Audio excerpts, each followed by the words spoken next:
if your name isn't Remy, then Ratatouille is a pretty weird movie. And there's an entire Tumblr text post dedicated to how weird Ratatouille is if you're not Remy. I'm gonna read it.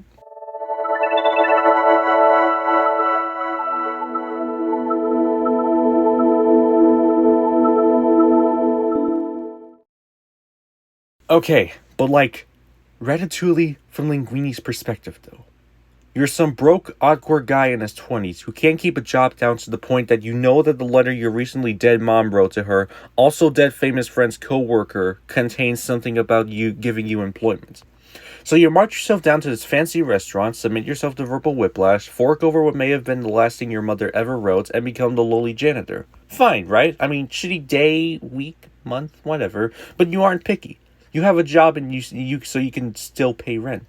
Except you accidentally spill half a pot of soup and you panic. You literally got this job 15 minutes ago and you already fucked up. Rent is breathing down your neck, so you try to do the broke 20-something thing where you try to use water to hide the difference. Throw in some spices because you have no idea how cooking works and hope that no one notices despite the fact that one sniff tells you fucked it up worse. Then a rat fixes it. A random rat fixes it. You're broke, your mom is dead, and you cook worse than a rat. Imagine that. And somehow the soup gets served to a food critic that's apparently well respected, and now you have no idea if you're going to be flayed alive by your new boss or given a job you are in no way qualified for. Rent is still a thing. Then you realize the rat understands human language and knows enough body language to communicate. Then you realize your own body is fucking weird because this completely random rat that you had to explain morality to because he stole some herbs from your neighbor is controlling your limbs by tugging on your hair. Also, you become low-key famous yourself because that rat is that good of a cook. And you have to go along with it because you need money to eat and not be homeless, and you need a job to get money. It hasn't even been a week. At least your coworkers are nice enough. You get a crush on one of them, and get a crash course on cooking and working in a kitchen and sexism, and oh my god, at least 3 of your coworkers are technically criminals, aren't they? Also, your boss gets you drunk and asks you a bunch of weird questions about pets. You only wanted a job. The rat makes you kiss the coworker you kind of have a crush on that's been teaching you everything. What the fuck? You probably have to explain consent to a rat now. Luckily, the coworker likes you back and it's okay with the kiss, but still, what the fuck? Also, that rat now seems to have a rivalry with your new girlfriend. What the hell, rat buddy? You're literally the reason these two are together. And also, the girlfriend has been working in the food industry longer than the rat has been alive, probably. She clearly knows her shit. Suddenly, out of nowhere, the rat walks up to you with some documents on how your dad's dead mom's dead famous friend is your dad. Also, your boss did DNA tests on you behind your back. Invasive much? Now you own an entire restaurant because of a deadline in your secret dead dad's will that was 2 days away from being moot. I don't know about y'all, but I need to sit down for 70 years at this point because there's 50 different layers of f***ed up here. You grew up without knowing your dad. Then you learn you've been working at his restaurant. He's famous and his face is on a bunch of frozen food dishes. Both of your parents are dead. Your mom never told you or your dad about the being related thing for some reason. Your boss did a DNA test on you. You own a restaurant and you can't even cook. Your new pet rat somehow got this information before you and can apparently read. Your father was a famous chef. Your name is literally a pasta and you can't even cook. It's only been a couple of months. What the hell? Now you're famous, and the food critic they low-key cause your secret dad's death is after you because he has a weird vendetta going on, and also your rat, who's been your best friend at this point, let's be real, is acting weirder than usual, but at least you can now have a better apartment and get to talk about how much you love your super cool and smart girlfriend in public. Next thing you know, your rat is sneaking other rats into the kitchen. You have to explain that a rat can cook better than you, and everyone quits in the middle of the day. What the heck? One of them probably killed a guy and another was in a circus.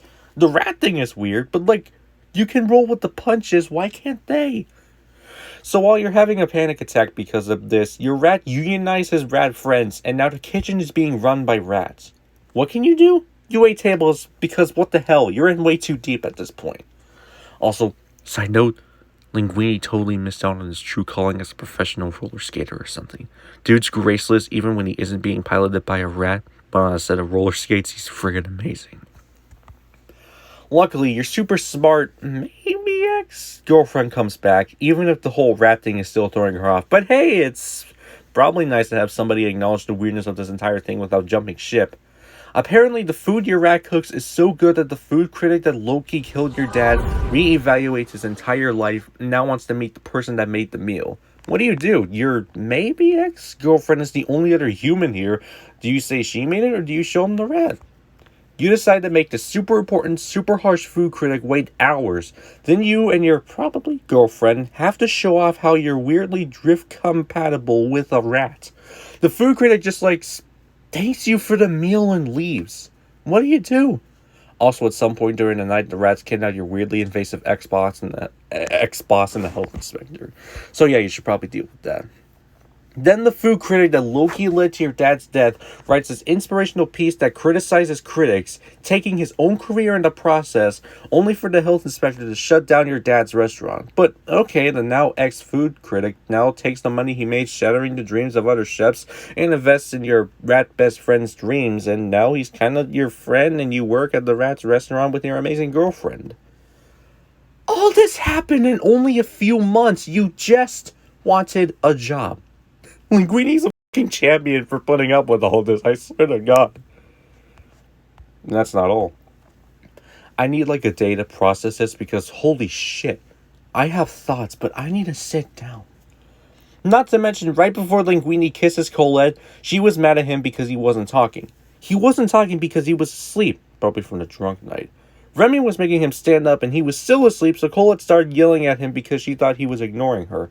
He literally woke up at her he literally woke up to her yelling at him for no apparent reason and still managed to become her boyfriend in 5 minutes. Yeah, the rat helped, but still, must have been fucking shocking.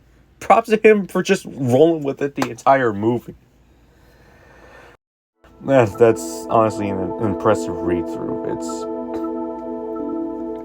I think I'm gonna need a day to process this as well.